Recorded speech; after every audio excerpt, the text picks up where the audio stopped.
Imagine stepping onto an island where the real locals aren't people, but cats. Welcome to Tashirojima, Japan, better known as Cat Island. Here, cats roam freely, basking in the sun, strolling through fishing villages, and greeting visitors with unbothered elegance.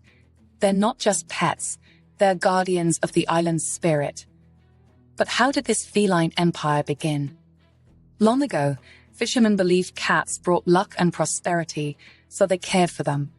The cats thrived, their numbers exploded, and today, they far outnumber the island's human residents.